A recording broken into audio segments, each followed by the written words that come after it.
bunganya 5%, berarti 1/20. 1/20 dari 5 triliun berapa? 10 triliun. 500 miliar. Ada nggak uangnya 500 miliar? Tidak ada, karena yang dicetak cuma 10 triliun. Lalu bagaimana bayarnya? Cetak lagi dan diberikan sebagai hutang lagi. Ya, nah, jadi ini adalah hutang berbunga. Uang ini kalau kita belanjakan habis kan, jadi harus pindah pemilikan dengan kata lain. Jadi nggak boleh disewakan. Nah, lihat hari ini. Hari ini kita semua nih, saya yakin nih, semua kita nih termasuk saya, terlibat dengan sewa menyewa uang. Di mana kita sewa menyewa uang? Nah, lihat nih, sihirnya uang kertas. Kalau 5.000 sama ini, dua lembar kertas ini, sampean punya satu, saya satu, ditukar mau nggak? Jadi kezaliman dari uang kertas ini bukan hanya di antara kita saja, tapi begitu antar bangsa terjadi kezaliman yang berganda. Dan uang kertas ini bukan saja bid'ah, tapi kita akan melihat bahwa uang kertas ini adalah kezaliman yang luar biasa yang dipaksakan digunakan oleh semua umat manusia di dunia hari ini, bukan hanya pada umat Islam. Dan karena itu kita mesti memahami dari mana datangnya uang kertas ini dan bagaimana uang kertas ini menjadi berlaku begitu umumnya, sehingga kita tidak tahu lagi bahwa kita menggunakan sesuatu yang sebetulnya merupakan ilmu sihir. Ya, jadi sihir membuat kita menganggap sesuatu yang tidak ada itu ada. Ya, atau sesuatu dianggap sebagai sesuatu yang lain, itu ilmu sihir. Ketika Fir'aun mengendalikan rakyatnya dengan ilmu sihir, dia hanya melempar-lempar, tukang-tukang sihirnya itu hanya melempar-lempar tali, ya kan? Tapi apa yang dilihat oleh rakyat Mesir pada waktu itu? Ular. Nah, hari ini pun demikian. Kalau bapak-bapak lihat ini, para jamaah lihat kertas ini, apa yang terlihat di sini? Apa yang dilihat? Uang. Uang itu artinya apa? Harta, ya kan? Betul, ini harta. Benar harta. Nilainya berapa? 100.000. 100.000 apa? Kalau saya belah dua begini, jadi berapa? Jadi 50.000 enggak? Nah, jadi nilai yang tadi mana? Hartanya mana? Ya, seperti ular yang menjadi tali kembali. Jadi ini ilmu sihir nih. Nah, bagaimana ilmu sihir ini kemudian menjadi satu kenyataan? Karena kita hidup dalam satu sistem yang disebut sebagai negara fiskal. Ya, nah, negara ini, tempat kita hidup hari ini, itu diciptakan oleh para bankir untuk memastikan sihir ini yang tidak lain adalah riba, sistem riba, itu berlaku. Nah, kalau kita belajar ilmu ekonomi, ini sedikit agak ilmiah dikit ya, kita selalu dibilang bahwa kita ini diatur dengan dua kebijakan. Yang satu yang disebut sebagai kebijakan moneter, di mana kebijakan moneter itu artinya adalah ada sebuah perusahaan yang diberi hak monopoli mencetak uang. Nah, perusahaan itu namanya apa? Bank sentral. Nah, di sisi yang lain, supaya uang yang dicetak oleh bank sentral itu bisa dipakai, ada yang namanya kebijakan fiskal, yaitu pemerintah membuat satu anggaran. Nah, untuk apa anggaran itu?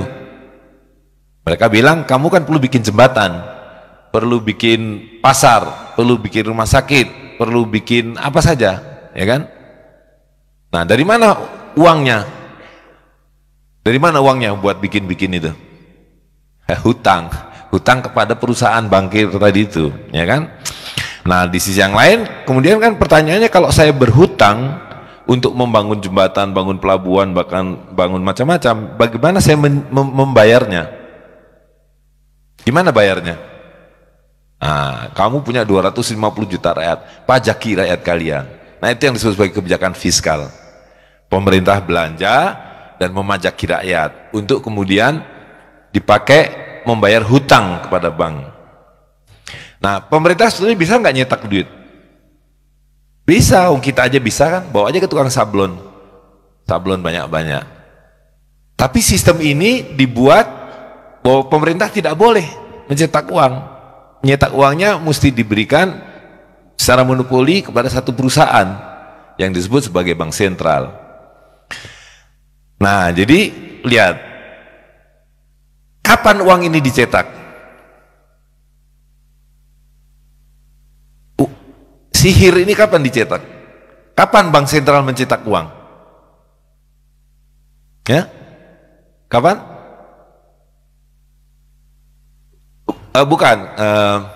Bukan kapan waktunya, tahun sekian itu bukan, tapi atau buat apa bank sentral mencetak uang?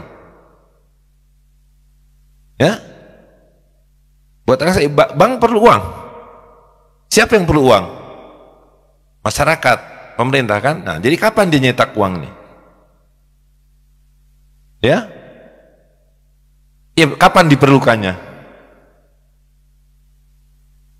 Yaitu saat pemerintah berhutang. Ya, jadi uang ini dicetak karena ada utang. Bisa diikuti? Bank sentral tidak mencetak apa-apa sampai kemudian pemerintah kan pemerintah dibilang kamu harus bangun jembatan, bangun ini kan perlu uang. Nah, hutang namanya surat utang negara. Ya, hutang katakanlah 10 triliun. Nah, pada saat itulah bank sentral muterin mesin fotokopinya, cerek sablonannya jalan, ya kan? Nah, lalu kan beredar. Jadi uang yang beredar ini adalah hutang. Sampailah pada kita. Dan status hutang itu tidak berubah. Dan ketika hutang itu diberikan, apakah cuma-cuma? Ditambah apa? Bunga. Katakanlah 5% bunga bank sentral. Nah, kalau dia nyetak 10 triliun, bunganya 5%, berarti 1/20. 1/20 dari 5 triliun berapa? 10 triliun. 500 miliar. Ada nggak uangnya 500 miliar? Tidak ada, karena yang dicetak cuma 10 triliun. Lalu bagaimana bayarnya? Cetak lagi dan diberikan sebagai hutang lagi. Ya, nah, jadi ini adalah hutang berbunga. Oke, nah itu. Nah, jadi baik kebijakan moneter maupun fiskal adalah dua pilar kembar dari sistem riba. Ya. Karena uang itu dicetak berdasarkan hutang berbunga dan kemudian dibelanjakan sebagai hutang berbunga dan kemudian memajaki untuk membayarnya. Ya, bisa dipahami ya. Jadi pilar sistem riba ini adalah negara ini sendiri. Jadi negara ini adalah sistem riba yang diciptakan oleh bankir, yaitu sesudah revolusi Perancis supaya riba ini bisa berjalan. Nah, sebelum ada sistem riba, ada nggak negara? Hah? Sebelum revolusi Prancis ada negara? Tidak ada negara. Masyarakat hidup di bawah satu model kehidupan yang berbeda, yaitu dipimpin oleh, kalau di kalangan Kristen Katolik tradisinya adalah kerajaan-kerajaan, ya. Di kalangan Islam di bawah para sultan. Nah, jadi apa bedanya? Ya, sebelum ada negara dan kemudian ada negara. Sebelum ada negara, masyarakat dipimpin oleh orang-orang yang dipercayai masyarakat sebagai pemimpinnya dan yang diberi izin oleh Allah SWT sebagai pemimpinnya. Ya, karena kekuasaan itu hanya milik Allah SWT. Betul nggak? Tapi Allah SWT meminjamkan kekuasaan itu kepada siapapun yang dikehendakinya. Wallahu yu'ti mulkahu mayyasha.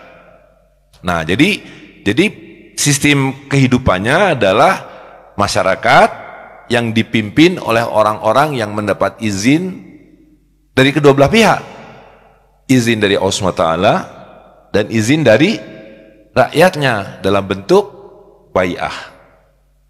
Bai'ah adalah izin yang diberikan oleh rakyat kepada para pemimpinnya. Nah, jadi pada saat itu, terlepas dari bahwa kalau di dunia Katolik itu tauhidnya rusak, akidahnya rusak, tapi semua manusia masih percaya pada Tuhan.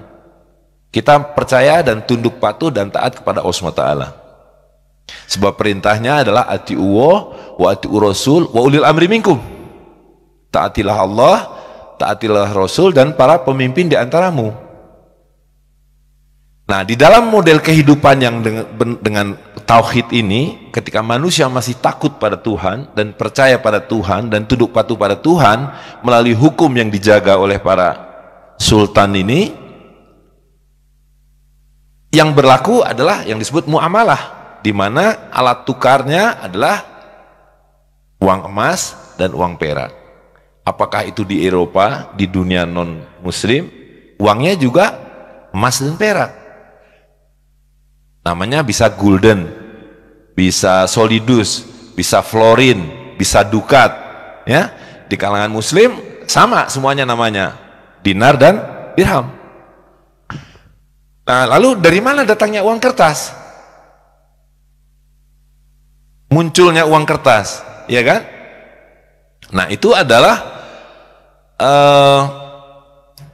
ketika kemudian hadir sebuah kelas baru, yaitu kelas bankir tadi, di mana kelas bankir ini kemudian mengatakan berdasarkan pemikiran sebelumnya, yaitu rasionalisme, yang mengatakan bahwa kita memang perlu Tuhan, kita percaya pada Tuhan, tapi Tuhan itu seperti tukang jam. Dia sudah menciptakan segala sesuatu, menciptakan kita, kita diberi bekal akal, maka kita bisa menjalani hidup, beraktivitas, membuat satu sistem, tidak lagi berdasarkan Quran dan Sunnah, tidak lagi berdasarkan Injil. Kita tidak perlu gereja Romawi, kita tidak perlu khalifah, kita tidak perlu sultan.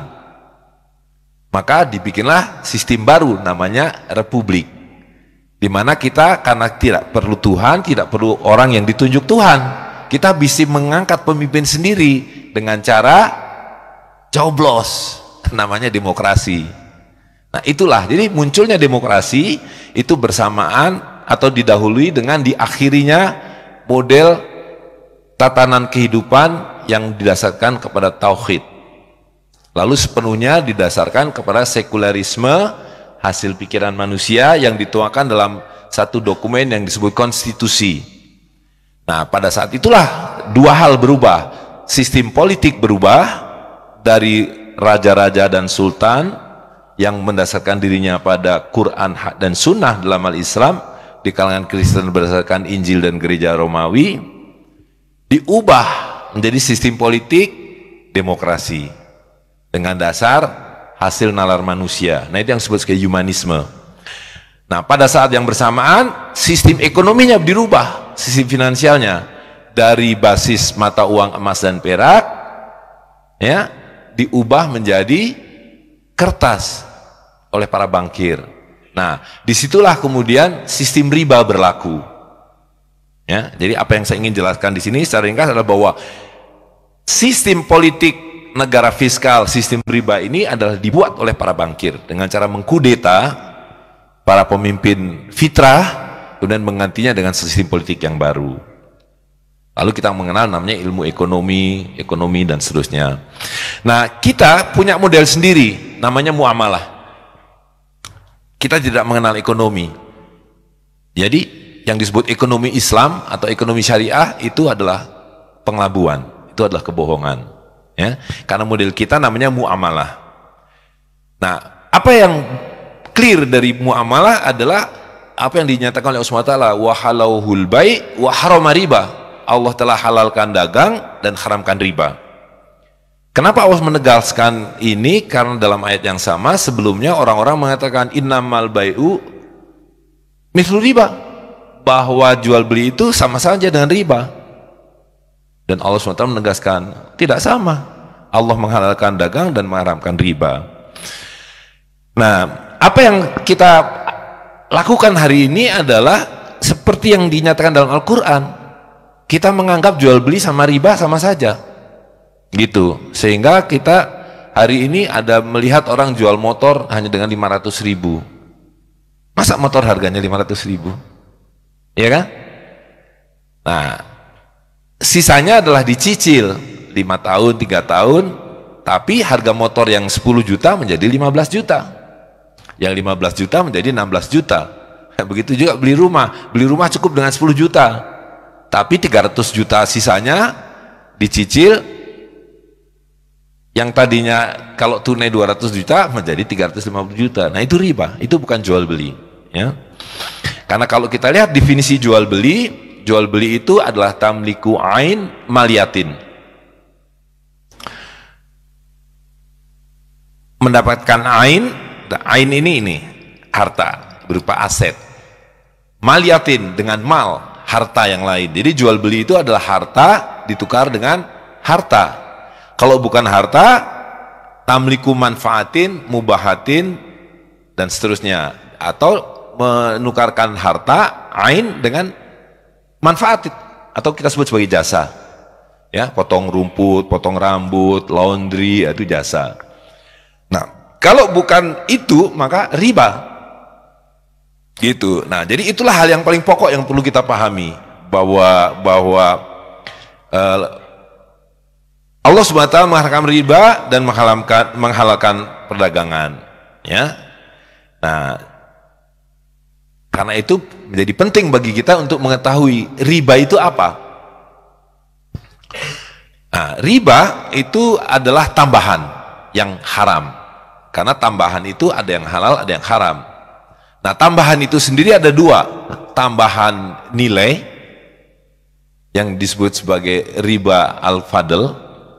Dan yang kedua adalah tambahan waktu yang terlarang, yang disebut sebagai riba nasiah. Penambahan waktu itu artinya ditunda, ya. Nah, karena itu dari setiap kasus transaksi kita mesti tahu, karena ada transaksi di mana dua-duanya boleh ditunda, boleh ditambah. Itu adalah sewa menyewa namanya. Jadi kalau kita nyewa mesin, nyewa mobil, nyewa rumah, kan dikembalikan sebulan kemudian, 6 bulan kemudian, atau setahun kemudian, lalu ditambah dengan bayaran sewanya, ya. Jadi ditambah dan ditunda.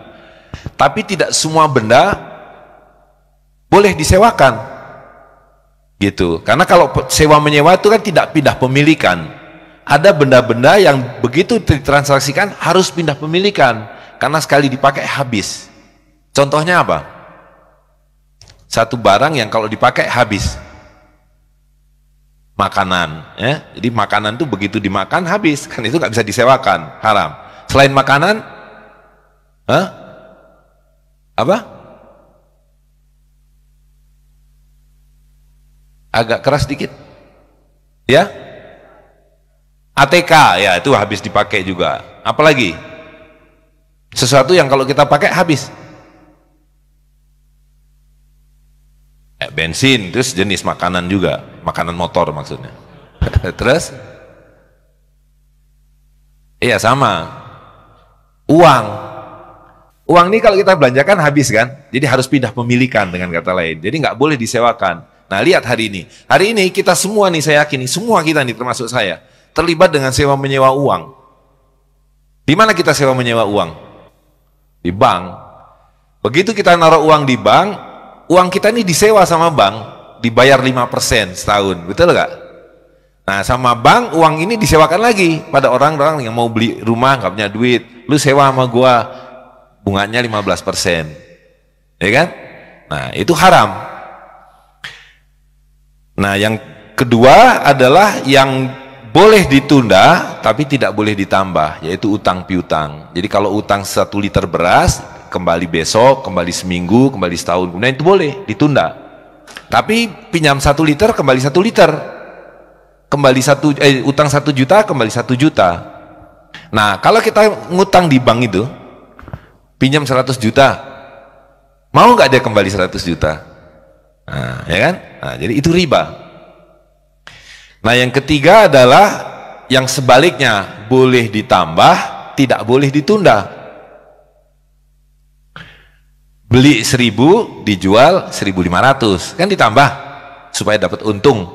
Tapi jual beli itu harus tunai, harus cash. Kalau tidak tunai menjadi apa? Kalau tidak tunai, jadi hutang. Nah, kalau hutang maka harga tidak boleh berubah. Nah, coba lihat sekarang. Orang beli tunai 50, dicicil 5 kali jadi 75. Betul nggak? Nah, itu haram. Kalau mau jual beli ya harus kalau dikredit dia menjadi hutang karena itu tidak boleh ditambah. Nah, yang keempat adalah yang dua-duanya tidak boleh. Tidak boleh ditambah, tidak boleh ditunda. Saat itu juga harus dilaksanakan dan persis sama, yaitu sorf. Nabi mengatakan sallallahu alaihi wasallam, emas dengan emas, perak dengan perak, kurma dengan kurma harus persis sama dan tunai. Ya. Nah, lihat nih, sihirnya uang kertas nih. Kalau 5.000 sama ini, dua lembar kertas ini, sampean punya satu, saya satu, ditukar mau nggak? Hah? Mau dong, sama persis kan? Nah, sekarang ini, satu lembar ini sama yang ini, mau nggak? Hah? Kok nggak mau? Wong ini selembar sama selembar? Nilainya lain. Nilai ini berapa? 100 apa? 100.000. Emang ada nilainya bener? Kalau saya belah dua begini, ini jadi dua, ini satu, mau nggak? Tempel pakai selotip. Nah, itu sihirnya, ya kan? Begitu dibelah dua hilang nilainya, tapi begitu ditempel lagi pakai selotip, ularnya kembali. Gubrak jadi ular lagi. Ya, jadi ini sihir. Kalau gitu saya tambah 2 deh. Mau? Nggak mau? Ini satu loh ini. Saya tambah 1 lagi. Tuh, mau? Tambah 1 lagi. Tuh sama warnanya abu-abu. 4 loh ini. 5 deh. Mau? Coba kalau ada anak kecil umur 5 tahun yang belum berdosa. Ini kita semua banyakkan dosa soalnya. Dia akan pilih mana? Selembar atau 6 lembar? 5 lembar? Nah, sihir yang nomor berapa tuh? Ya kan? Sihir. Nah, jadi apa yang kita perlu pahami dengan pemahaman tentang definisi riba ini, di sini ini dalam sihir ini ada 2 riba sekaligus. Ada riba al-fadl dan ada riba an-nasi'ah. Coba tadi tuh ya, kembali ke ini. Ya, ini ada yang bagus juga nih, sama angkanya nomor 1. Ini 1, nolnya 3. Berapa? 1.000. Sekarang mereka bilang, ganti gambar biar agak cakepan dikit, semangat merah. Nolnya ditambah 2 jadi 100.000. Yang 99.000 dari mana? 99.000 dari mana? Sihir kan? Sihir nomor 5. Bandingkan dengan ini, dinar emas. Kalau saya punya 1 dirham, 3 gram perak. Sekarang kalau saya ingin punya 2 dirham, dia akan menjadi 6 gram. 3 dirham dia akan menjadi 9 gram. 10 dirham kita harus perlu 30 gram. Itu yang namanya harta. Ya. Jadi harta itu kalau 1 ekor ayam, ya 1 ekor ayam. Kalau ingin ditambah dia harus menjadi 2 ekor ayam. Tidak seperti ini. Ganti gambarnya, tambah nolnya, simsalabim abrakadabra. Ya kan? Nah, jadi penggelembungan nilai atau sesungguhnya ini tidak ada nilainya. Kalau dibilang 100.000, apa arti 100.000? Enggak, 100.000. Nggak ada artinya. Tapi begitu bangkit mengatakan, sapi 100.000, saya punya nama 100.000 rupiah. Bisa, boleh tolong carikan 2 botol aqua.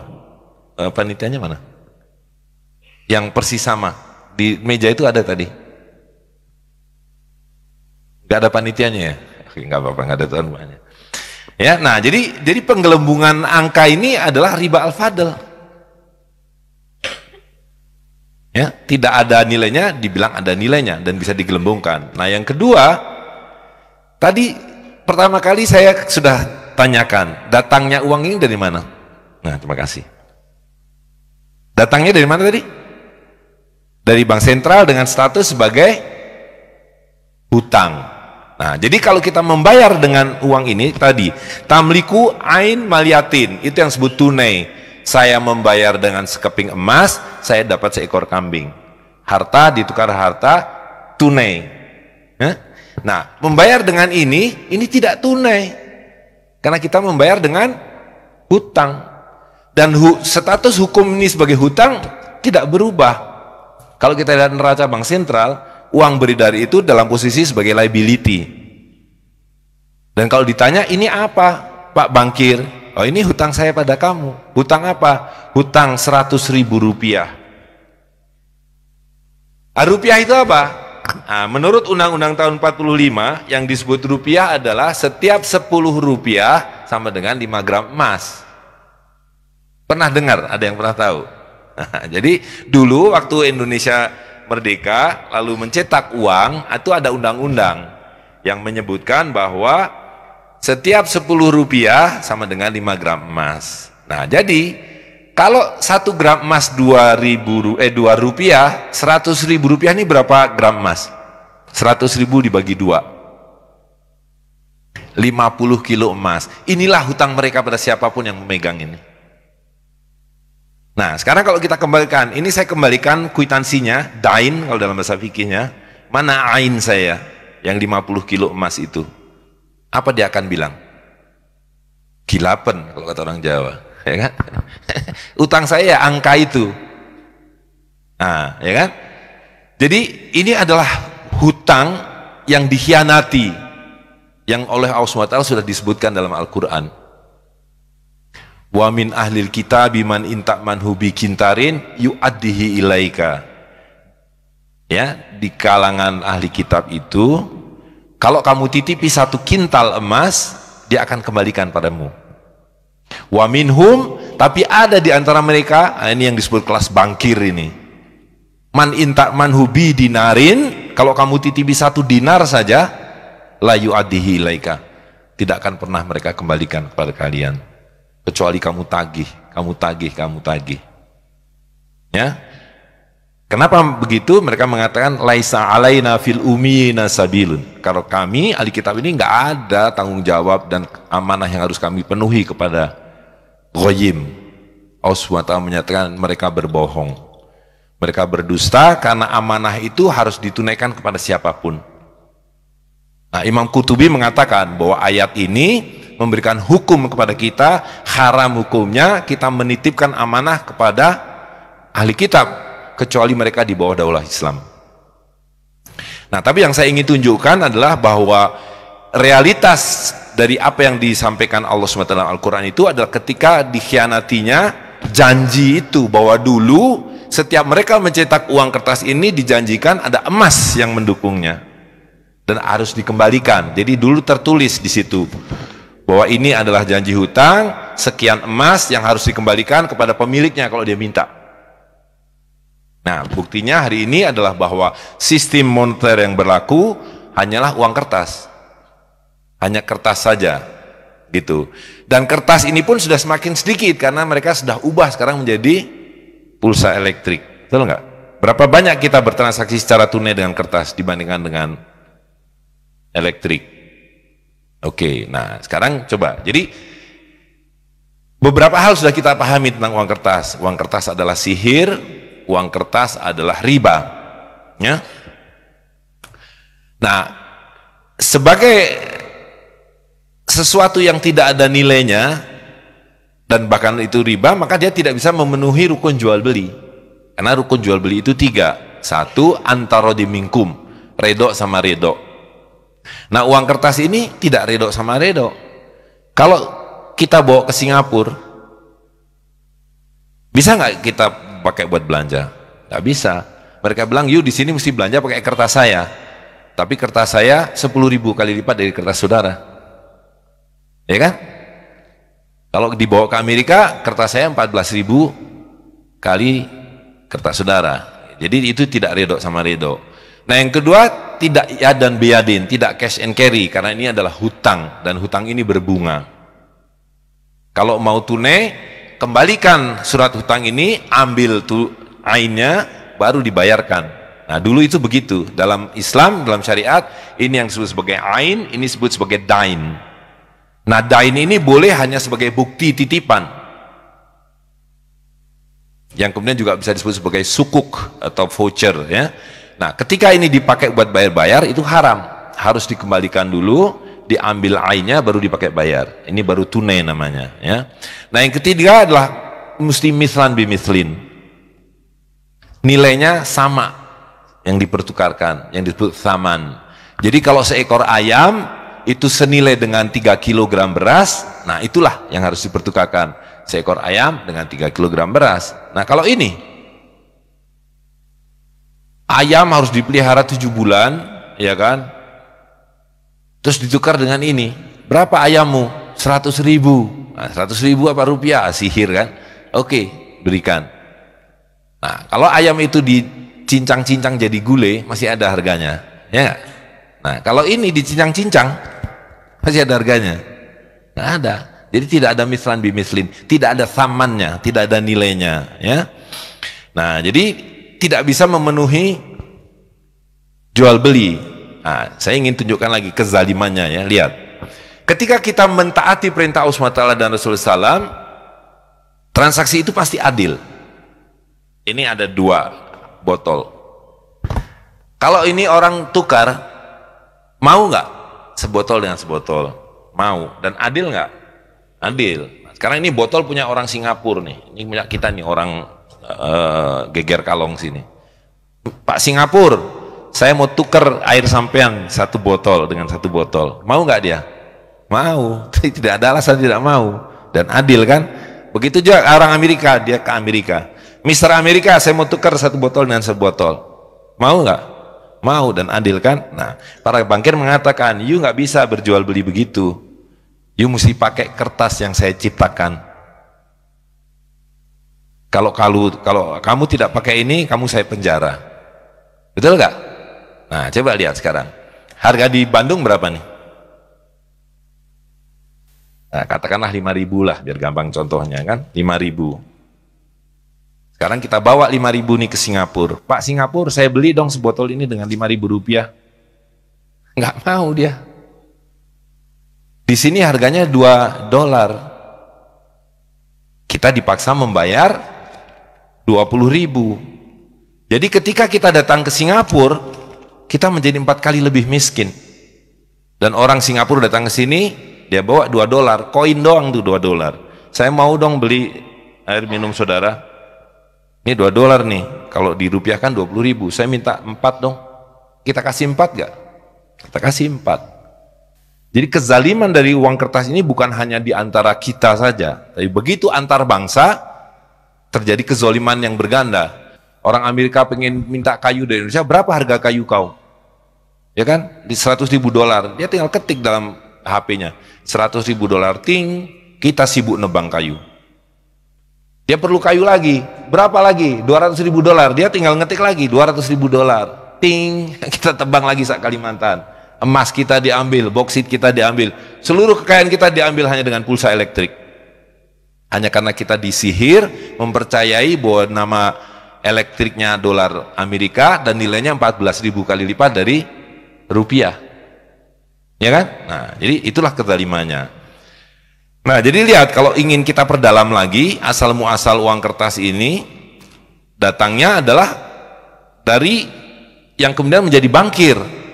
Ya kan? Dulu uang kita adalah emas dan perak, kemudian suruh titipkan, dikeluarkanlah kwitansi. Nah, dan ini sihirnya berganda lagi. Dia dititipi emas 1, dia keluarkan kwitansi 1. Ya, nah lalu ada orang datang, saya nggak punya duit, mau pinjam. Oh boleh, saya pinjami. Ini saya ada emas nih, tapi yang dia berikan bukan emasnya, dia cetak lagi kwitansi 1 lagi. Nih, ini kan udah laku jadi uang. Ada orang datang lagi, dia cetak lagi, sampai dia tahu dari setiap koin yang dititipkan dia bisa nyetak 13 lembar. Nah inilah yang sekarang dipakai sebagai rumus bank. Bahwa bank boleh punya modal hanya 1/12-nya atau 8%, yang disebut sebagai capital adequacy ratio ya. Nah padahal neraca itu kan 100, jadi dia punya gap 8% kepada 100%, 92%. Bagaimana dia menambahkan uangnya supaya menjadi 100? Itu dilegalkan oleh pemerintah.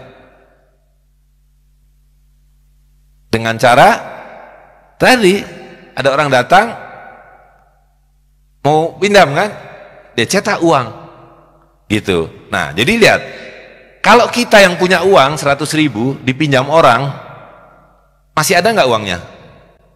Tidak ada, uang kita habis ketika dipinjamkan.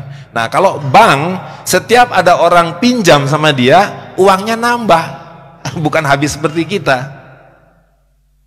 Nah ini penjelasannya ya, kita lewati aja nih, dan ada. Nah jadi ini, sekarang kan dibilang nyimpen uang nggak aman, titipkan di Bank Samiun. Nah, taruhlah di Bank Samiun nih 100 miliar. Terus si banknya bilang apa? Bank Samiun, banknya, namanya banknya ya, yang datang Mas Tejo, ini sampean nitip sama saya 100 miliar. Dia kasihnya apa? Selembar kertas, buku tabungan atau sertifikat deposito. Nah, lalu banknya nyatet bahwa dia sekarang punya uang 100 miliar. Nah, detik itu uangnya jadi berapa? Hah? Uangnya jadi berapa? 200 miliar. Kan Pak Bejo bawa pulang uangnya 100 miliar berupa secari kertas deposito. Ya, terus banknya nyatet dia punya uang 100 miliar. Sihir bukan? Nah, sihir. Ini sihirnya berdapat ganda. Lalu orang-orang nggak punya uang, mau beli mobil, mau beli rumah, dia datang ke bank, saya ngutang dong, ya kan? Dengan bunga tentunya ya. Nah, lihat, ketika ada orang hutang sama dia, tidak bisa dia hutangkan semua, sisakan sedikit sebagai cadangan tadi itu. Kita anggap aja 10% dengan bunga 10%. Nah, jadi ketika si Fulan datang meminjam uang 90 miliar, apa yang dicatat oleh bank? Bahwa dia punya piutang 90 miliar, betul nggak? Jadi uang dia berkurang apa nambah? Nambah. 100 tambah 100 tambah 90. Ada orang lagi datang, saya mau beli rumah nggak punya duit, oke saya pinjami lagi 90, ya kan? Dia bawa pulang tuh secari kertas 90 miliar, banknya nyatet lagi, nambah piutang saya 90 miliar. Jadi uangnya berkurang apa tambah? Tambah. Dan itu dia bisa lakukan 20 kali ya. Jadi bank memutarkan uang itu 20 kali. Jadi lihat, ada berapa uang yang tercatat di dalam sistem perbankan? 200 yang awal itu ditambah 20 kali 90 yang dihutangkan dalam catatan piutangnya, ya kan? Ditambah bunganya 20 kali 9, ada 2,2 triliun. Dibulatkan aja. Padahal uangnya ada berapa tadi? 100 miliar. Yang 2 triliun dari mana? Sihir. Ada uangnya? Nggak ada. Oh, sihir nomor berapa tuh? Udah nomor 7 atau nomor 8 kan? Gitu. Bisa kita buktikan bahwa di bank tidak ada uang. Gimana cara membuktikannya? Kita tarik bareng-bareng. Datang, tarik bareng-bareng. Nggak usah semua nasabah. 20% nasabah saja. Apa yang terjadi? Ya kan? Kolaps. Itu sebabnya kalau kerja di bank harus pakai dasi wangi, rapi, iya kan? Assalamualaikum. Lembaga riba tapi assalamualaikum, fasih benar. Kenapa harus berdasi berapi? Supaya kita percaya, karena bank itu 100% kebohongan. Dan kenapa bank mesti dijaga satpam? Walaupun bangsa uplit di pojokan itu dijaga satpam. Dan di film-film Hollywood itu digambarkan bank-bank dirampok untuk mengesankan supaya banyak uang, dan dalamnya nggak ada uang, ya kan? Nah, jadi, yang perlu kita pahami adalah apa akibatnya ketika di situ uang 100 tiba-tiba seolah-olah menjadi 2 juta. Ya, lihat. Kalau uang ini 5.000, di sini ada 1 dompet. Berapa harga dompet ini? Nggak ada barang-barang lain lah, kita asumsikan begitu. Berapa harganya? 5.000 kan? Nah sekarang ini dompetnya kan tetap nggak bisa ditiup jadi 10, uangnya digelembungkan jadi 20 kali, jadi 100.000. Jadi berapa harga dompet ini sekarang? 100.000. Nah, mereka bilang itu biasa dalam hidup, itu namanya inflasi. Inflasi itu kebohongan, karena kita bisa buktikan, ya kan? Sejak zaman Rasul SAW, 1 dinar emas ini dapat seekor kambing. Sampai hari ini dapat seekor kambing. 1 dirham perak dapat seekor ayam. Sampai hari ini dapat seekor ayam. Itu. Sementara dengan uang kertas, nih lihat. Ya, sebelum Pak Harto jatuh itu tahun 97, harga telur 2.000 sekilo. Jadi kalau ada uang 100.000 dapat 50 kilo. Hari ini di Geger Kalong nih dapat berapa kilo nih? Nah, 4 kilo. Duitnya sama, telurnya sama. Dulu 50 kilo, sekarang 4 kilo. Yang 46 kilo kemana? Ya kan? Ini bukan sihir, ini nyata. Yang 46 kilo itu yang mereka rampok dari kita. Kita dibuat miskin. Selama kita menggunakan ini, kita dirampok. Hari Minggu begini nih, libur orang, ini perampokan terus jadi. Besok sudah makin turun nilainya, betul nggak? Nah, itulah yang disebut sebagai semua yang kamu punya, kata Rasulullah SAW, akan tidak ada manfaatnya kecuali dinar dan dirham.